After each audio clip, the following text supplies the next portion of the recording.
They're close. Deltarune. The world of Undertale lore hunting has started all over again. Honestly, it's something I missed. There was such a rush behind it when I tackled the game in 2015. The hunt for secrets, the mysterious unknown, and seeing what Deltarune is as a game definitely inspires me greatly. Knowing that Toby coded this game by himself, alongside the support of Temmie as an artist, is really amazing. Obviously, lots of people contributed, from music to translations, but Toby still carried a huge solo workload. It's crazy because when I was younger, I devoted several years to my own RPG that I never released. Hundreds, if not 1,000 or so hours, and the world never got to see it. I think that's honestly why I love these games so much. 6 years of my life went to one project that I worked on by myself, so I certainly respect the ambition one needs when they're a one-man army. But I digress. We're gathered here today to discuss something interesting. Something that has governed over the Undertale universe for quite some time. There's a war brewing, and we're sort of caught in the crossfire. But before starting, I do want to say that after my first video came out, Toby released a message that sheds some light on the world he's created. If you haven't watched the first video, it certainly sets the stage for this one. Just wanted to throw that out there, as I highly recommend watching it. Anyways, recently Toby put out a mental dump about the challenges with developing Deltarune, and his thoughts on the project. However, within were some lore bits sprinkled in, or should I say, some framework was established. When answering the question if this was a sequel or not, this is what he had to say. Please don't worry too much about that. Actually, I'm worried if people worry too much about what it is, they might not be able to properly enjoy it. I will say that basically what you're seeing here is not the world of Undertale. Undertale's world and ending are the same as however you left them. If everyone was happy in your ending, the people in the Undertale world will still be happy. So please don't worry about those characters and that world. It will remain untouched. To rephrase that, Deltarune's world is a different one, with different characters that have lived different lives. A whole new story will happen. I don't know what you call this kind of game. It's just a game you can play after you complete Undertale, if you want to. That's all. So this in some ways confirms the topics covered in my first video, and in a way that doesn't disrupt what we'll be covering in this video.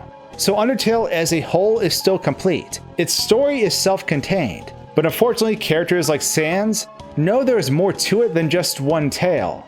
Deltarune is a game similar to its name, both a reordering of the story and characters of Undertale, but also the name itself is a reordering of the letters in Undertale since it's an anagram. Having Toby solidify this reasoning really helps because it certainly is just like Majora's Mask, an alternative parallel universe where things played out differently. But if you're still curious about the time frame, Deltarune apparently takes place in the year 2002X, according to the manual files that are inaccessible during normal play. There's artwork included that shows that the manual was made in 2002X, prior to Ralsei encountering anyone. We know that Chara's timeline started in the year 2001X, due to the calendar found in the new home. On a genocide run, Chara states that the circle date was, quote, "the day I came here." If the entire Undertale timeline is only 10 years long, then I guess Deltarune could technically come afterwards. Same thing could be argued the other way though.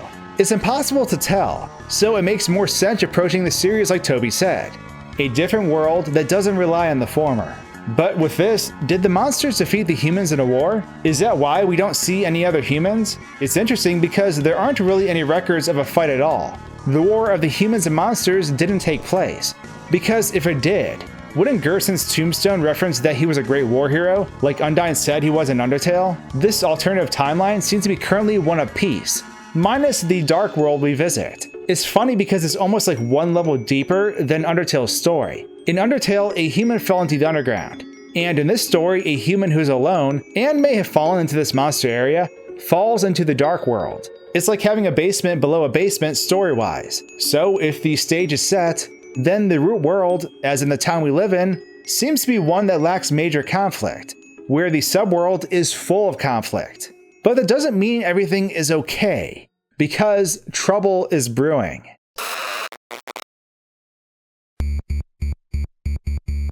In my last video, I left off with one major question. How does the opening sequence to the game fit into the story? And honestly, I think it's a major clue. The game itself is called Survey Program. And as its name implies, whatever is contained in this program is being analyzed and taken note of. That's what's neat about the character creator.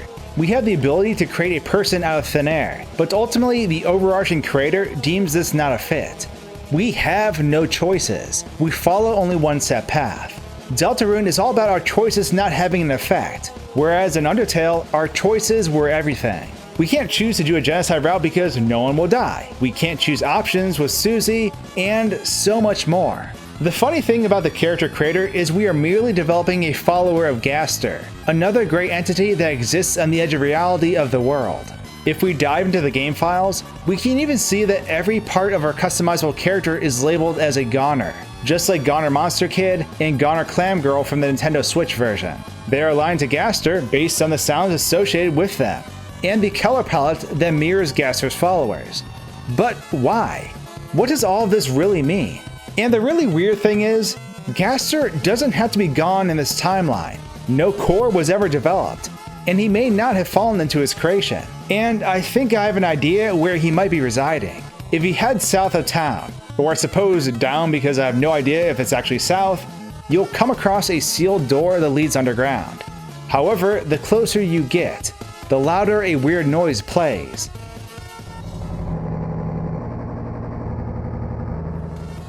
Now, if you take this tone and speed it up 10 times, you'll hear the staticky cries of what sounds like Gaster.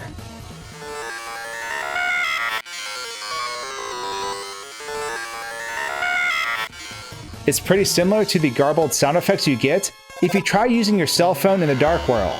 If Gaster does exist in this game, and he has a lab similar to the lab we saw in Undertale, this would honestly be the perfect place for it.